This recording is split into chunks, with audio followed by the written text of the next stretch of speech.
হে তরুণ যুবকেরা, হে আমার বন্ধুরা, শুনে রেখে দিন বাবা, সেই জান্নাতের বাগানে এসেছেন বাবা, জান্নাতের বাগানে বসেছেন, মালাইকা ফেরেশতাদের মাঝখানে বসেছেন। দুনিয়ার মধ্যে শ্রেষ্ঠ জায়গা হলো জান্নাতের বাগান।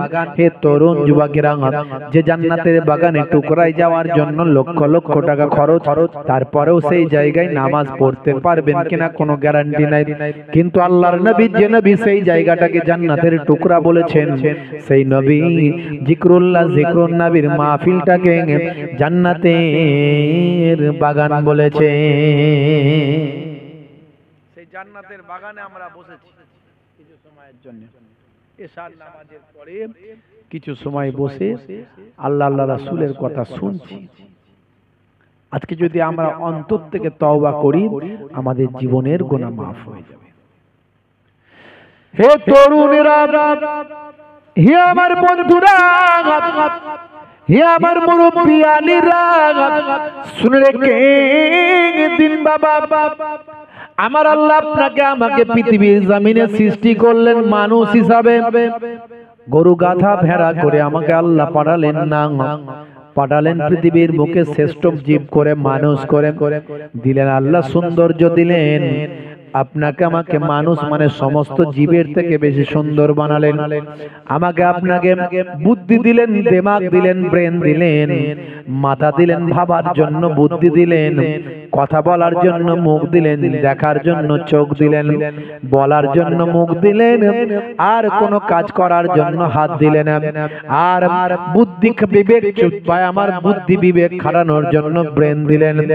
এ তরুণ যুবকেরা, হে আমার বন্ধুরা, আমার আল্লাহ বলছেন বান্দারে, এই দুনিয়ার মধ্যে তোমাদেরকে আমি আল্লাহ সর্বাপেক্ষা সুন্দর করলাম, শ্রেষ্ঠত্ব দান করলাম, বুদ্ধিমান বানালাম, তোমাদেরকে আমি আল্লাহ সব নিয়ামতে পরিপূর্ণ করলাম। আকাশকে তোমাদের জন্য ছাদ বানালাম, জমিনকে তোমাদের জন্য বিছানা বানালাম, আকাশে সূর্য দিলাম, আমি আল্লাহ দিন বানিয়ে দিলাম, আর রাতের বেলা আমি আল্লাহ চাঁদ দিলাম, নক্ষত্র দিলাম, আকাশটাকে সুন্দর ভাবে সাজিয়ে দিলাম, এত কিছু নিয়ামত তোমাদের দিলাম। হে তরুণেরা, যুবকেরা, লাকাদ খালাকনাল ইনসানা ফি আহসানি তাকবীম, আমি মানুষকে সর্বাপেক্ষা সুন্দর করলাম। পৃথিবীর মধ্যে সবচেয়ে সুন্দর জীব মানুষ বানালাম। লাকাদ কাররামনা বানি আদম, আদমের আওলাদকে আমি আল্লাহ উচ্চ মর্যাদা দান করলাম।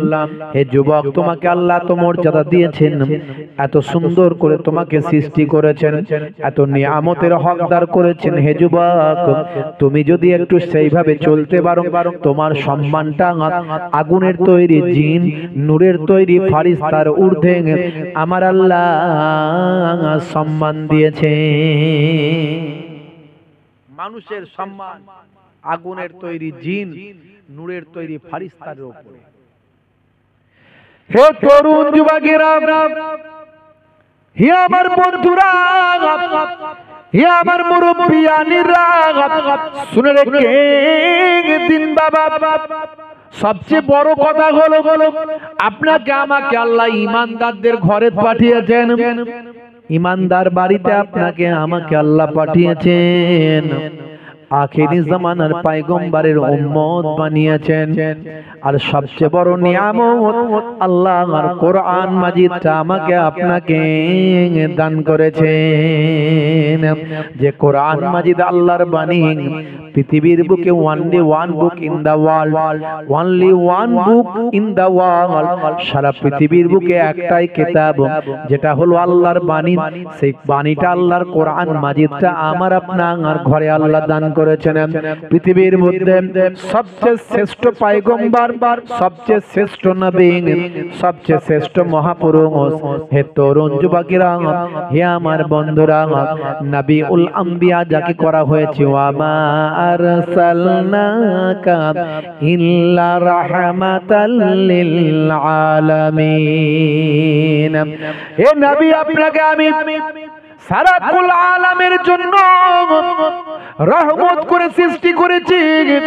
সেই রাহমাতুল লিল আলামিন হলেন আমার আমাদের পয়গম্বর, হে তরুণ যুবকেরা, এত নিয়ামত উম্মতে মুহাম্মাদীকে আল্লাহ দিয়েছেন।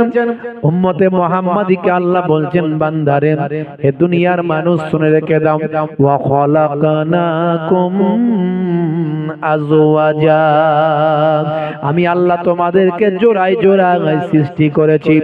জোড়ায় জোড়ায় আল্লাহ সৃষ্টি করলেন যাতে করে আমার আল্লাহ বংশ বিস্তার করতে পারেন উম্মতে মুহাম্মাদীর।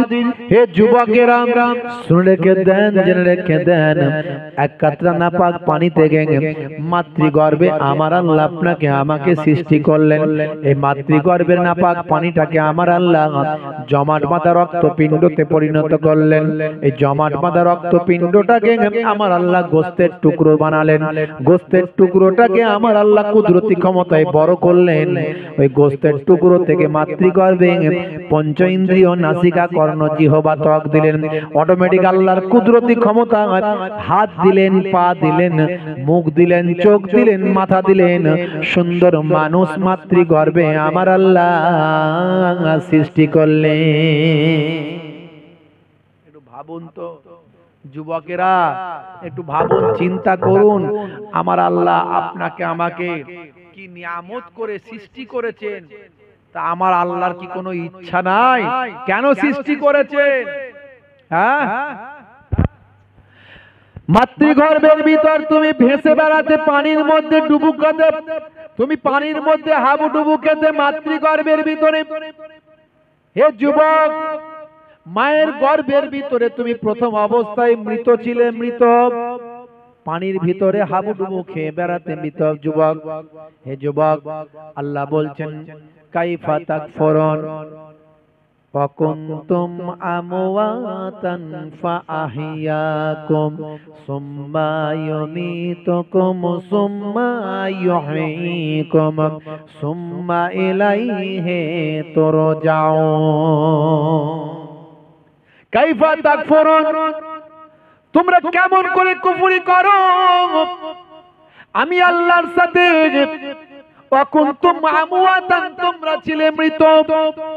এই পৃথিবীতে আসার আগে তোমরা কোথায় ছিলে? আমি আল্লাহ বলি, তোমরা ছিলে মৃত। মাতৃগর্ভে তোমরা মৃত অবস্থায় ছিলে। আমি আল্লাহ তোমাদের জীবিত করার জন্য মাতৃগর্ভের ভিতরে আমি আল্লাহ আমার কুদরতি ফারিস্তাকে পাঠিয়ে দিলাম। সেই ফারিস্তা গিয়ে মাতৃগর্ভের ভিতর ওই মৃত ডেড বডিতে আমি আল্লাহর পক্ষ থেকে রুহুটা দান করে দিল। এই রুহুটা দান করার পরে মাতৃগর্ভে তোমার যে অঙ্গটা সবচেয়ে আগে কাজ করা শুরু করলো, সায়েন্স বলছে সেটা হলো বাচ্চার কান। আজকের বিজ্ঞানের গবেষণায় ধরা পড়েছে মাতৃগর্ভে বাচ্চার যে অঙ্গটা সবচেয়ে আগে কাজ করে সেটা হলো কান। আর আল্লাহর কোরআন মাজিদ খুলুন, 1450 বছর আগে আল্লাহর কোরআন বলছে মাতৃগর্ভে সবচেয়ে আগে আমি আল্লাহ তার শোনা আর ক্ষমতা দান করে দিই। কোরআন মাজিদ যা বলছে আজকের যুগে সব বিজ্ঞান আর বাস্তবতায় পরিণত হচ্ছে। আল্লাহ বলছেন, এত নিয়ামত দিয়েছি, এত কিছু তোমাদের দিয়েছি, তোমরা কেমন করে আমি আল্লাহর সঙ্গে নাফরমানি করো, আমি আল্লাহর কুফরি করো কেমন করে? যে মুসলমান, হে মুসলমান, তুমি একবার ভাবো, চিন্তা করো, তুমি কেমন করে বান্দা আল্লাহর সঙ্গে কুফরি করো, আল্লাহর নিয়ামতের হুকুমের অস্বীকার করো, আল্লাহর নির্দেশনাকে কেমন করে অমান্য করো। মুসলিম তুমি নামে হলে কামে হলে না ভাই। মুসলিম দেখো অপরাধে লিপ্ত কেন হয়? মুসলিম তুমি কোরআন হাদিস পড়তে জানো না। মুসলিম তুমি মসজিদেতে নামাজে এলে না। মুসলিম তুমি নামে হলে আজ মুসলিম, তুমি নামে মুসলিম এলে ন্যায়ের পথে সমাজ বদলাবে রে, সমাজ বদলাবে। মুসলিম তুমি নামে হলে আজ কামে হলে না ভাই, মুসলিম দেখো অপরাধে লিপ্ত কেন হয়। বোমে বারুদে নেশার থালায় হবে না কারো সাথী, বোমে বারুদে নেশার থালায় হবে না কারো সাথী। সালাউদ্দিন আর পাগলের তুমি যেহেতু সুরি, ব্যঙ্গ কার্টুনে ব্যঙ্গ সিনেমায়, ব্যঙ্গ কার্টুনে ব্যঙ্গ সিনেমায় নবীর সম্মান কমে না। গুগল সার্চে সেরা মনীষী খুঁজে দেখো না। আমাদেরকে সাচ্চা মুসলমান হতে হবে, দয়ার নবীর প্রকৃত উম্মত হতে হবে। দুটো কাজ করতে হবে, একটা হলো আল্লাহর নির্দেশনাকে মানতে হবে, আল্লাহর হুকুমকে মানতে হবে। দুই নাম্বার রাসূলের সুন্নতকে মহব্বত করতে হবে, রাসূলের সুন্নতকে আঁকড়ে ধরতে হবে। এই পৃথিবী ক্ষণস্থায়ী, অল্প দিনের জিন্দেগি, জীবন বেশি দিনের নয়। আপনি যদি 40 বছর আপনার বয়স হয়, 30 বছর আপনার যদি বয়স হয়, আপনাকে ধরতে হবে আমি আর 30 বছর বাঁচবো। 40 বছর বয়স হলে আপনাকে ধরে নিতে হবে আমি আর 20 বছর বাঁচবো। কারণ ভারতবর্ষের গড় আয়ু হলো প্রায় 50 থেকে 60 বছর, গড় আয়ু। বুঝতে পারছেন? কারো বয়স যদি 70 বছর হয়ে যায়, ভাবতে আমি 10 বছর এক্সট্রা টাইম পেয়েছি। আল্লাহ আমাকে 10 বছর এক্সট্রা সময় দিয়েছে, আমাকে বেশি বেশি এই সময়টাকে কাজে লাগাতে হবে। অনেকে ফ্রি হিটে ছক্কা মারে, জানেন তো? ফ্রি হিটে ছক্কা, তো এক্সট্রা টাইম যারা পেয়েছে তাদেরকে শুধু ছক্কায় হাঁকাতে হবে, মানে রাত দিন ইবাদত করে কাটানোটা তাদের জন্য বেটার। কারণ আল্লাহ তাদেরকে এক্সট্রা সময় দিয়েছেন, এটা আল্লাহর নিয়ামত। যে 70 বছর বয়স পেয়েছেন আপনি, 80 বছর বয়স পেয়েছেন। এখনো এমন অনেক চাচাকে দেখা যায় 70 বছর বয়স হয়ে গেছে, এখনো মসজিদে ঢোকে না, এখনো মসজিদে ঢোকে না। বুঝতে পারছেন? গরুও ছুটছে, চাচাও ছুটছে, গরুও ছুটছে, চাচাও ছুটছে। গরু ছুটে ছুটে গিয়ে মসজিদের বাউন্ডারিতে ঢুকে পড়েছে। এখন চাচা দেখছে সর্বনাশ, বাউন্ডারিতে গরু ঢুকে গেছে, আমি কেমন করে ঢুকি? চাচা বাউন্ডারির বাইরে দাঁড়িয়ে আছে। আর কিছু নামাজি ভাইরা তারা ওযু করছিল, দেখতে পেয়ে তারা চাচা চাচা গরু ঢুকে গেছে, গরু ঢুকে গেছে, এই তারা তারা হাট হাট হাট। তখন চাচা বাইরে থেকে বলছে, হ্যাঁ গা, গরুটার কোনো বুদ্ধি আছে? বুদ্ধি থাকলে মসজিদে ঢুকতো? হ্যাঁ, আমাকে কোনোদিন ঢুকতে দেখেছো? মানে চাচার অনেক বুদ্ধি, মসজিদে ঢোকে না। বুঝতে পারছো? তো ভাইয়েরা আমার, তরুণ যুবকেরা আমার, হে যুবকেরা শুনে রেখে দেন, আমার আল্লাহ বলছেন বাল তুসিরুনাল হায়াতাদ দুনিয়া ওয়াল আখিরাতু খায়রুন ওয়া আবকা। এই দুনিয়া হলো তোমাদের জন্য ক্ষণস্থায়ী, পরকালটা হলো তোমাদের জন্য চিরস্থায়ী। এখানে অল্প দিনের জীবনে তোমরা পৃথিবীর জমিনে এসেছো বান্দা। আর দুনিয়া ও মাজরাআতুল আখিরাহ, দুনিয়াটা হলো পরকালের শস্য ক্ষেত্র। এখানে যেমন কাজ করবে, যেমন চাষ করবে, তেমন ফলটা তুমি আখিরাতে পাবে।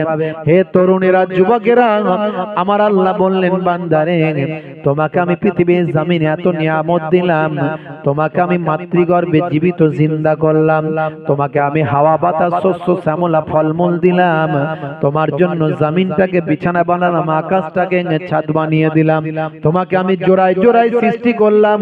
হে দুনিয়ার মানুষ, তুমি কারবার পেলে, ব্যবসা পেলে, সন্তান সন্ততি বিবি বাচ্চা পেলে, ইয়া আইয়ুহাল্লাযীনা আমানু লা তুলহিকুম আমওয়ালুকুম ওয়ালা আওলাদুকুম আন যিকরিল্লাহ ওয়া মান ইয়াফআল যালিকা ফাউলাইকা হুমুল খাসিরুন।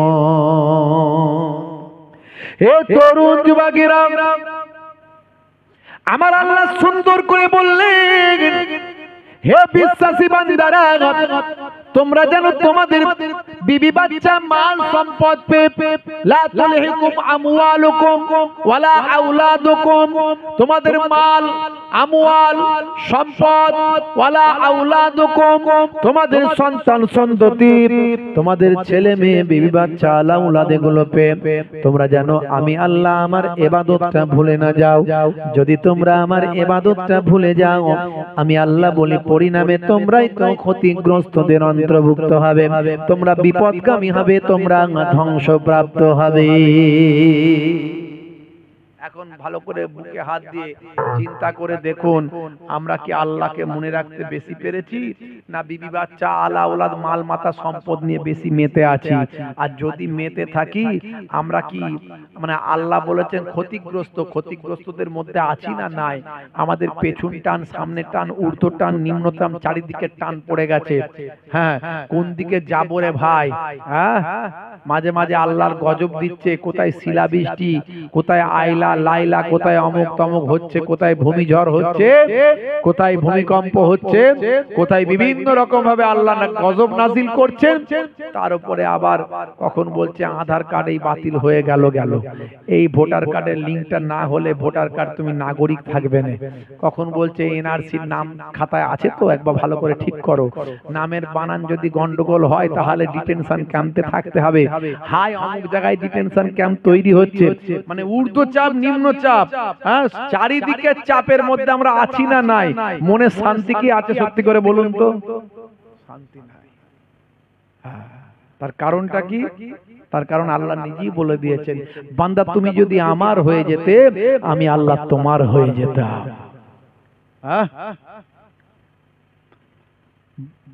ভাইরা আমার, তরুণ যুবকেরা আমার, বাদশাহ হারুন আর রশিদের জামানায় একজন আবেদ বান্দা দরবেশ, তার নাম হলো বাহালুল।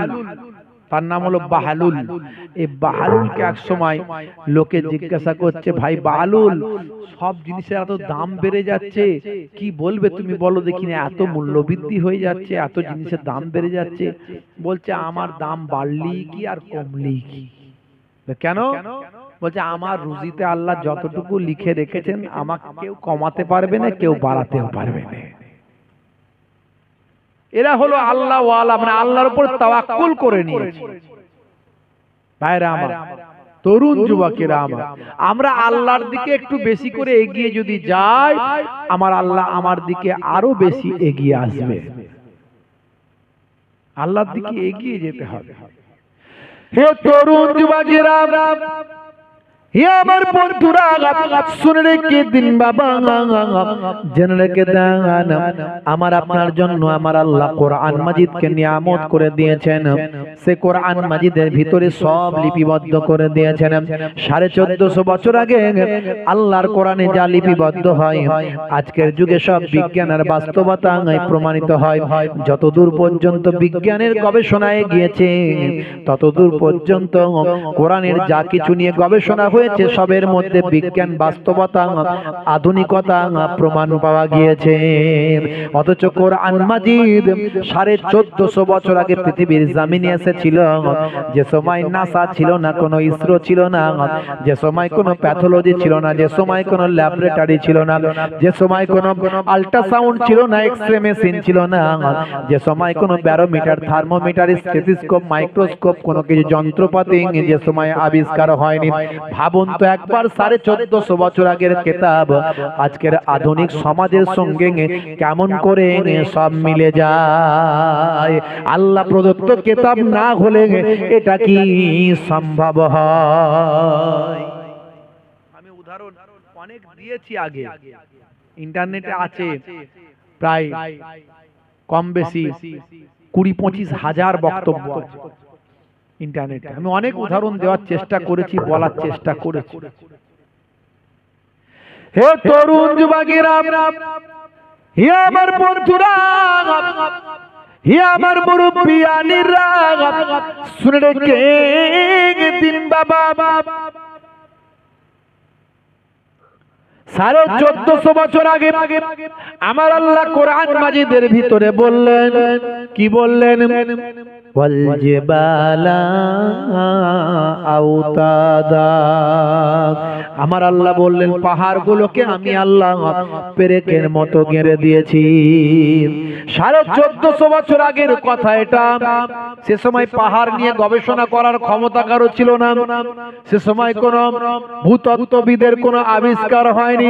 সে সময় কোন মেরিন সায়েন্টিস্টের জন্ম হয়নি। সে সময় কোন ব্যারোমিটার থার্মোমিটার কিছু আসেনি। হে তরুণ যুবকেরা, হে আমার মুরব্বিয়ানিরা, আমার আল্লাহ সেই সময় বললেন পাহাড়গুলোকে আমি পেরেকের মতো গেঁড়ে দিয়েছি।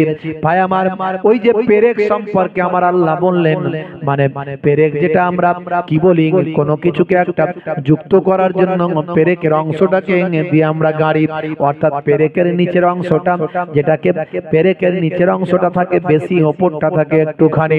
এই যে পেরেকের সঙ্গে আমার আল্লাহ তুলনা করলেন, পাহাড়গুলোকে পেরেকের মতো গেঁড়ে দিয়েছি। 1450 বছর আগে এই উদাহরণ আল্লাহ দিলেন। আজকের যুগে গবেষণা হলো পাহাড় নিয়ে গবেষণা করে বিজ্ঞানীরা বলছেন পাহাড়ের ওপর অংশটা যতটা আমরা দেখতে পাই, ওপর দিকে যতটা পৃথিবীর ওপরে দেখতে পাই, মাটির নিচে তার 70 থেকে 90% মাটির তলায় পাওয়া যায়। 1450 বছর আগে আমার আল্লাহ পেরেকের সঙ্গে উদাহরণ দিলেন, সেটা আজকের যুগের পাহাড়গুলো নিয়ে গবেষণা করলে প্রমাণ হয়। আপনি অবাক হয়ে যাবেন। কোরআন মাজিদ একটা নিয়ামত আমাদের কাছে। আল্লাহর নবীর সবচেয়ে অলৌকিক বিষয় হলো কোরআন মাজিদ, সবচেয়ে অলৌকিকত্ব হলো কোরআন মাজিদ। কিন্তু দুর্ভাগ্য, মুসলমান আমরা কোরআন মাজিদ পড়তে জানি না। বেশিরভাগ মানুষ পড়লেও কোরআন মাজিদে কি লেখা আছে বোঝার চেষ্টা করি না। অন্তত কিছু কিছু সূরা মানে করে করে পড়ি, আমরা বুঝি। এখন মোবাইলের যুগ, মোবাইলে ছেলেরা এখন গান, অশ্লীলতা, ভিডিও, বিভিন্ন রকম free fire, PUBG, game, carrom board, তারপরে লুডু, কি নেয় মোবাইল। কই মোবাইলে তো একটা কোরআন মাজিদের বাংলা অনুবাদ রাখুনি তুমি? সময় পেলাম একটু কোরআন মাজিদটা রাস্তাঘাটে পড়বো, একটু অন্তত মরে যাওয়ার আগে যদি এক খতম কোরআন মাজিদটা পড়ে নিয়ে মরতে পারি, আল্লাহর দরবারে বলতে পারবো আমি এক খতম কোরআন মাজিদ বাংলায় পড়ে মানে করে তোমার দরবারে এসেছি, মাবুদ তুমি ক্ষমা করে দাও। বলতে তো পারবো।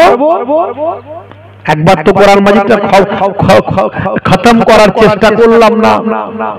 আল্লাহর নবীর একটা জীবনী মোবাইলে ডাউনলোড করে রাখলাম না। রাস্তাঘাটে চলতে ফিরতে একটু সময় পেলে, যে নবীর আমি উম্মত, যে নবীর সুপারিশ সাফায়াতি ছাড়া আমার বাঁচার কোনো রাস্তা নাই, সেই নবীর জীবনীটা একটু পড়ে নেব রাস্তাঘাটে। ফাঁকা টাইমে 2-4 পাতা করে পড়তে পড়তে একবার শেষ করে দেব। আমার নবী কেমন ছিলেন একটু জানতে পারবো, আমার নবীর জীবন বৃত্তান্ত একটু জানা হবে। কই একবারও তো মনে হলো না মোবাইলে একটা আমার নবীর জীবনী লোড করে রাখি। এখন তো সব লোড করা যায় মোবাইলে। যুবক, হে যুবক, তুমি কি মরবে না? একবার ভাবো। হে যুবক, তোমার চোখের সামনে কত মানুষ মারা গেল, কত মানুষকে তুমি দাফন করলে, কত মানুষের জানাজার নামাজ পড়লে। একবারও কি চিন্তা করলে তুমি যে আমাকেও মরতে হবে, আমার পথ পরিবর্তন করতে হবে, আল্লাহর পথে ফিরে আসতে হবে। এবারে ফিরে আসি আল্লাহর পথে, আর অন্যায় পথে চলবো না, তওবা করি। ইয়া আইয়ুহাল্লাযীনা আমানু তুবু ইলাল্লাহি তাওবাতান নাসুহা। অন্তর থেকে যদি একবার তওবাটা করতে, আমার আল্লাহ তোমার জীবনের গুনাহ মাফ করে দিত। তুমি মনে মনে ভাবছো আমার থেকে বড় গুনাহগার আর কে আছে, আমার গুনাহ আল্লাহ মাফ করবে না, আমাকে তো জাহান্নামায় যেতেই হবে। না, আমার আল্লাহর রহমত সবচেয়ে বড়, আমার আল্লাহর রহমতটা সবচেয়ে বড়। হ্যাঁ ভাইরা আমার, তরুণ যুবকেরা আমার, মুরব্বিয়ানেরা আমার, হে যুবকেরা শুনে রেখে দেন, হে আমার বন্ধুরা, হে আমার মুরব্বিয়ানেরা, মুসলমান আল্লাহ ওয়ালা হতে হবে, দয়ার নবীর ভক্তের খাতায় নামটা লেখাতে হবে, দয়ার নবীর শিষ্যের খাতাতে নামটা লেখাতে হবে, দয়ার নবীকে সবচেয়ে বেশি ভালোবাসতে হবে। আল্লাহর পরে দ্বিতীয় স্টেজটা হলো আমার আপনার দয়ার নবী। বাদাইস খোদা বুজুর্গ তুই কিসায়ে মুক্তাসার, আল্লাহর পরে দ্বিতীয় স্টেজটা হলো দয়ার নবী। এই ঈমানটা আপনার আমার ঠিক রাখতে হবে, দয়ার নবীকে মহব্বত করতে হবে, ভালোবাসতে হবে, দয়ার নবীর নাম শুনলে দরুদটা পড়তে হবে। দয়ার নবীর নাম শুনলে আমরা কি বলি? আল্লাহর নবীর নাম শুনলে আমরা কি বলি? সাল্লাল্লাহু আলাইহি ওয়াসাল্লাম বলি না বলি না? বলুন তো, কি বলেন একটু? বলি না বলি না? হ্যাঁ, আখিরি জামানায় এখন এত মোল্লা মৌলবী বক্তা বেরিয়েছে, ইয়াহুদ নাসারাদের এজেন্ট বেরিয়েছে ইসলামকে ধ্বংস করার জন্য, যারা ইসলামে এমন এমন কথা বলবে মুসলমানের মধ্যে ঘরে ঘরে দ্বন্দ্ব, মারপিট, দাঙ্গা হাঙ্গামা, মুসলমান এই নিয়ে থাকবে। পড়াশোনা কি করবে? আবিষ্কার কি করবে? ডেভেলপমেন্ট কি করবে? তারা কি করে এগিয়ে যাওয়ার চিন্তা করবে কি করে? সে মাথায় আসবে না। আধার কার্ড আর রেশন কার্ড নিয়ে পাগল থাকবে। এনআরসি হয়ে যাবে না কি বাবু, ডিটেনশন ক্যাম্পে চলে যাব নাকি, এই চিন্তা করবে না আমি পড়াশোনা করে সায়েন্টিস্ট হব, এই চিন্তা করবে। ও সায়েন্টিস্ট পরে হব, আগে বাঁচি তারপরে সায়েন্টিস্ট। আর কিছু মৌলবীদেরকে ইয়াহুদ নাসারারা এজেন্ট করে নিয়েছে, কিনে নিয়েছে। তারা মুসলমানদের সবচেয়ে বড় জিনিস আল্লাহ এবং রাসূল, এই আল্লাহ এবং রাসূল নিয়ে এমন এমন কথা বলছে যাতে আমরা ওই নিয়ে পাগল থাকি। বুঝতে পারছেন? শুনলে আপনি অবাক হয়ে যাবেন। দেখেন, এদের ওয়াজ শোনা যাবে না, শোনাচ্ছে এই জন্যই যাতে করে এই সমস্ত মৌলবী সম্পর্কে আমরা সচেতন হয়ে যাই, এদের চক্রান্তে পা না দিই, এদের নিয়ে মাতামাতি না করি। আমরা বুঝে নিই যে আল্লাহর কোরআন রাসূলের হাদিসে যা লেখা আছে সেটা মানবো, এর বাইরে আমরা মানবো না। কোরআন, হাদিস, ইজমা, কিয়াস, এই চারটে হলো ইসলামের দলিল। কোরআনে যা পেলাম মেনে নিলাম, হাদিসে তারপরে পেলাম মেনে নিলাম। কোরআন এবং হাদিস থেকে যখন বুঝতে পারলাম না, ক্লিয়ার হচ্ছে না, একটু ডাউট থাকছে, তখন ইজমা এবং কিয়াস এই দুটো দিয়ে মানলাম। এই চারটে হলো ইসলামের দলিল। এছাড়া যত বড়ই মোল্লা মৌলবী আং বাং তাং বকুক, তাদের কথা গ্রহণ করব না। দেখবেন মৌলবী, নাম করা মৌলবী চললে শোনা, লা ইলাহা ইল্লাল্লাহ মুহাম্মাদুর রাসূলুল্লাহ বলার সঙ্গে সঙ্গে সাল্লাল্লাহু আলাইহি সাল্লাম বলা যাবে কি যাবে না?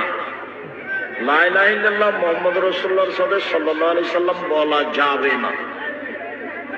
মসজিদের দেয়ালে এক পাশে আল্লাহ, তার পাশাপাশি মোহাম্মদ রাখা হারাম, কাবিরা গুনাহ, শিরক।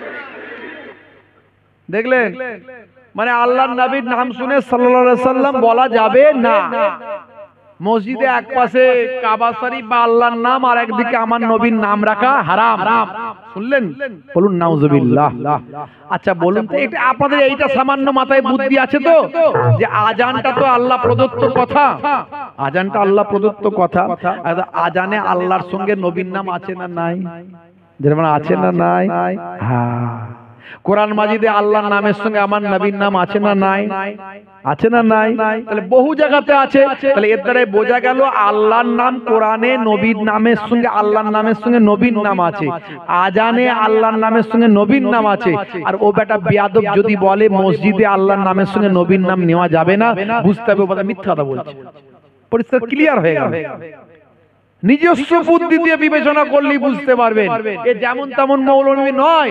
আব্দুর রাজ্জাক বিন ইউসুফ এ নাম করা, এরা শুধু বলে আমরা হাদিস ছাড়া কিছু বুঝি না। এরকম কটা শোনাবো আপনি, কটা শোনাবো? এর ছেলে আবার কি বলছে শোনেন। এর ছেলে বলছে কি জানো, বলছে আবু জাহেলও নাকি মুসলমান ছিল। আবু জাহেল যে আমার নবীকে মারার জন্য চেষ্টা করেছে সারা জীবন, আমার নবীকে মেরে ফেলতে পারলে 100 উট পুরস্কার দেবে বলেছিল, শুনেছেন তো নাকি? অজে শুনেছেন? সেই আবু জাহিল সম্পর্কে বলছে আবু জাহেলও মুসলমান ছিল। আমি এই মুহূর্তে খুঁজে পাচ্ছি না, খুঁজে পেলে শোনাচ্ছি আপনাদেরকে। তা আখিরি জামানা, আপনি কি বলবেন বলুন, কি বলবেন? এই তো অবস্থা। আমার আপনার ঈমানকে বাঁচানোর জন্য আমাদেরকে এই সমস্ত মোল্লা মৌলবী বক্তা থেকে দূরে থাকতে হবে। এরা সব মাথায় রাখতে হবে, এরা সব ইহুদি ইয়াহুদ নাসারাদের এজেন্ট, এদের থেকে আমাদের দূরে থাকতে হবে। ভাইরা আমার, তরুণ যুবকেরা আমার, মুরব্বিয়ানেরা আমার, দরুদ শরীফ আল্লাহুম্মা।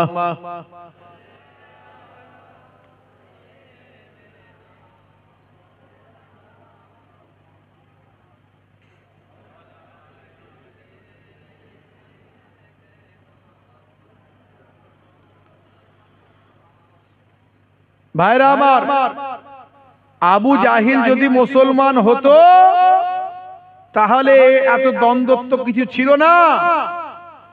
আল্লাহর নবী আল্লাহ রাসূলকে সে মেরে ফেলতে চায়। যে নবীকে মানে না সে কি করে মুসলমান হয়? মুসলমান হওয়ার জন্য শর্ত হলো নবীকে মানতে হবে, আল্লাহর নবীকে মানতে হবে, এটা হলো শর্ত। আল্লাহর নবীকে যে মানে না সে কি করে মুসলমান হয়? আপনি যে আবু জেহেলকে কাফের বলেন, আপনি যে আবু তালেবকে কাফের বলেন, আপনি যে আবু জেহেলকে কাফেরদের সর্দার বলেন, তারাও কিন্তু আমার আপনার মতো মুসলমান ছিল। আপনি বিশ্বাস করেন আর না করেন, কেননা আবু জেহেল বলতেছে বদরের যুদ্ধের আগে, আল্লাহুম্মা আনসুর আহদাল ফিয়াতাইন। কাবা ঘরে গিয়ে আবু জেহেল আল্লাহর দরবারে হাত তুলে বলতেছে, আল্লাহ, আজকে বদরের যুদ্ধে আমি মুহাম্মাদের মুখোমুখি, এই যুদ্ধে যারা হকের নিকটবর্তী তুমি তাদেরকে বিজয় দান করো। আব্দুল মুত্তালিব কার কাছে দোয়া করতেছে? কার কাছে? তার মানে আবু জেহেল আল্লাহর উপর বিশ্বাস করে না করে না? করে। আর যে আল্লাহর উপর বিশ্বাস করে সে কি মুসলমান নয়? তাহলে আবু জেহেল যদি মুসলমান হয়, আল্লাহর উপর বিশ্বাস করে, তাহলে আল্লাহর উপরে শুধু বিশ্বাস করলে মুসলমান হতে পারবে না। কারণ আমানতু বিল্লাহি শুধু এটুকু মানলে হবে না, ওয়া মালাইকাতিহি মালাইকাদের মানতে হবে, ওয়া কুতুবিহি আসমানি কিতাবগুলোকে মানতে হবে, ওয়া রুসুলিহি সমস্ত রাসূল পয়গম্বরদের মানতে হবে। আমার নবীকেই তো সব মানে না, সে কি করে মুসলমান হলো? এটা বড় আলেম, কিন্তু এটা বড় আলেম, ছোটখাটো আলেম নয়। ভালো আরবি বলতে পারে, ভালো হাদিস মুখস্থ আছে। হ্যাঁ, তাহলে এরা এরকম করছে কেন? এসব কথা তো সাধারণ মানুষরা জানে যে আবু জাহেল কোনোদিন মুসলমান ইমানদার হতে পারে না, যে আমার নবী সত্য। বলছে কেন? এদের অ্যাকাউন্টে বিদেশ থেকে ডলার ঢোকে, ডলার এখানে এসে কনভার্ট হয়ে টাকা হয়ে যায়। বুঝতে পারছি, $1 মানে প্রায় 90 টাকা নাকি গো? তাই তো নাকি? হ্যাঁ, 90-100 টাকার কাছাকাছি তো। তাহলে ওখান থেকে যদি কিছু ডলার চলে আসে, কত টাকার মালিক হলো বুঝতে পারছেন? এদের ওয়াজ ফজ করার দরকার কি আছে? হুজুররা একটু ওয়াজ করে নজরানা নিলে মাথা খারাপ, হুজুররা এত টাকা নিয়ে নিচ্ছে, এরা ডলার পেয়ে যাচ্ছে মাঝখান থেকে। বুঝতে পারছেন? মানুষকে গোমরাহ করে দিয়ে আখেরি জামানা ঈমান বাঁচানো খুব মুশকিল। হে তরুণ যুবকেরা, এর জন্য বলি কোরআন এবং হাদিস পাককে আমাদের মানতে হবে, এবং আমাদেরকে একটা উলিল আমর মানতে হবে, নেতা মানতে হবে। আমার আল্লাহ তাই কোরআন মাজিদের ভিতরে বলেছেন, আতিউল্লাহ ওয়া আতিউর রাসূল ওয়া উলিল আমরি মিনকুম ফাইন তানাজাতুম ফি শাইইন ফারুদ্দুহু ইলাল্লাহি ওয়ার রাসূল। আতিউল্লাহ, আল্লাহর ইতাআত করতে হবে। আল্লাহর ইতাআত মানে আল্লাহর নির্দেশটা মানতে হবে। আল্লাহর নির্দেশ বলতে নামাজ, রোজা, হজ, যাকাত আল্লাহর নির্দেশ। ওয়া আতিউর রাসূল, রাসূলের ইতাআত মানে রাসূলের সুন্নাত, রাসূলের সুন্নতের নির্দেশ, রাসূলের সুন্নতগুলোকে তাবেদারি করতে হবে, রাসূলের নির্দেশ মানতে হবে। ভাই আমার, তারপর দেখা যাচ্ছে ওয়া উলিল আমরি মিনকুম, আল্লাহ বললেন এবং উলিল আমর।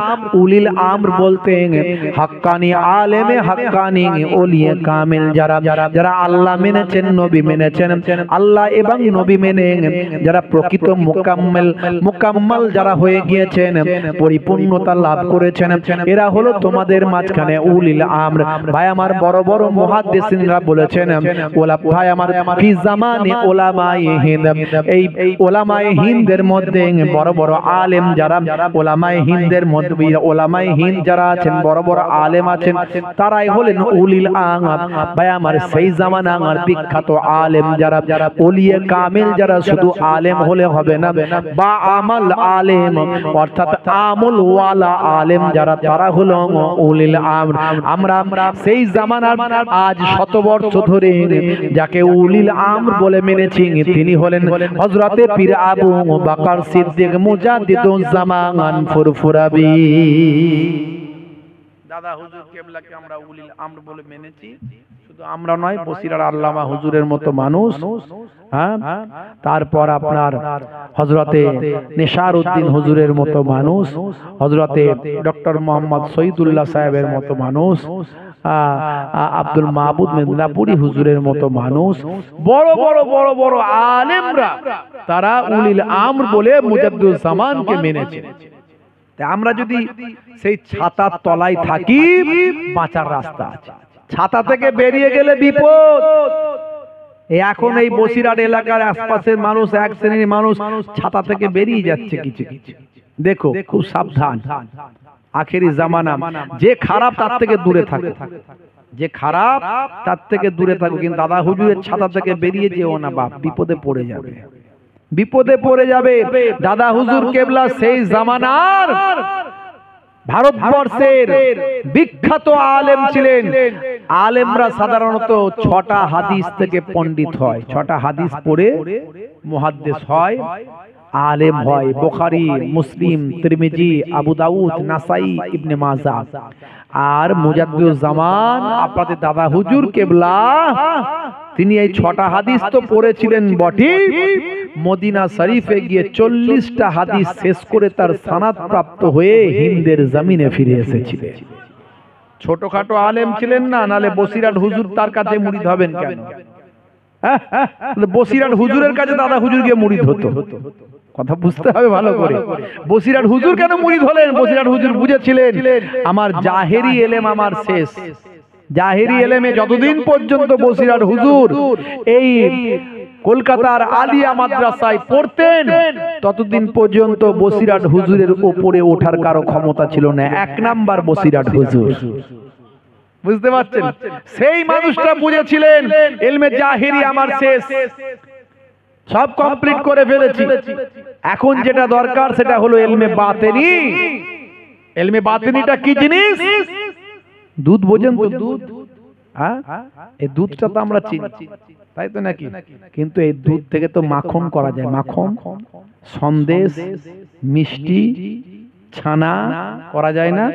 ইলমে জাহিরি থেকে বের করে ভাই আমার ওই রকম ভাবে সেখান থেকে বিভিন্ন সাবজেক্ট বের করা যায়, তবেই আল্লাহ পাওয়া যায়, নবী পাওয়া যায়, সেটা ইলমে বাতিনি। আবার ইলমে জাহিরি ছাড়া ইলমে বাতিনি হবে না। দুধ ছাড়া কি মাখন হবে? দুধ ছাড়া কি ছানা হবে? হবে না। তাহলে দুধকে বাদ দিয়ে নয়, কিন্তু দুধটাকে তোমাকে ছানা করতে জানতে হবে, তবেই তুমি ইলমে বাতিনিতে মুকাম্মাল হয়ে গেলে। এরাই হলো আল্লাহর ওলি বান্দা। তখন তোমার জবানের দোয়া কবুল হয়ে যাবে। জোরে হবে না? ওই রাত বলে অঙ্গ প্রভু দাও না আমার মাঝেতে, দিন বলে অঙ্গ প্রভু দাও না আমার বুকেতে। জোরে হবে না? আর জোরে হবে না? ওই রাত বলে অঙ্গ প্রভু দাও না আমার মাঝেতে, দিন বলে অঙ্গ প্রভু দাও না আমার বুকেতে, দিন ও রাতের মাঝেতে দিন ও রাতের মাঝেতে এলেন নবী সুবহে সাদেকে 12 রবিউল আউয়ালে রহমত ওয়ালা নবী এলো রে সাফাতের তাজ পরে জামিনে বরকত ওয়ালা নবী এলো রে ভাই এলো রে ভাই এলো রে কাউসার ওয়ালা নবী এলো রে আল্লাহুম্মা সাল্লি আলা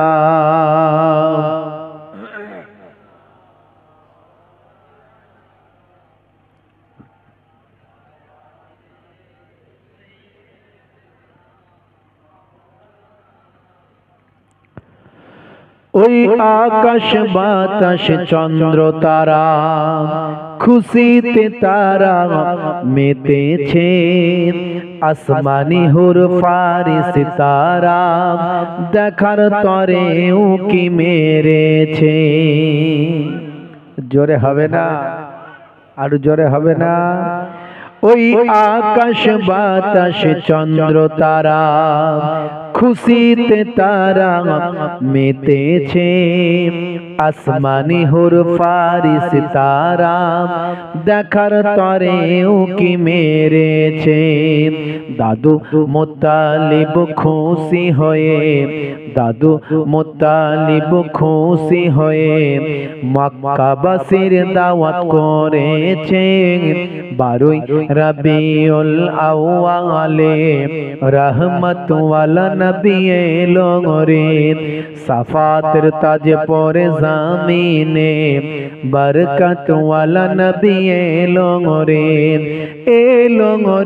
ভাই এলো রে ভাই এলো রে কাউসার ওয়ালা নবী এলো রে আল্লাহুম্মা সাল্লি আলা সাইয়্যিদিনা মাওলানা মুহাম্মদ ওয়া আলা আলিহি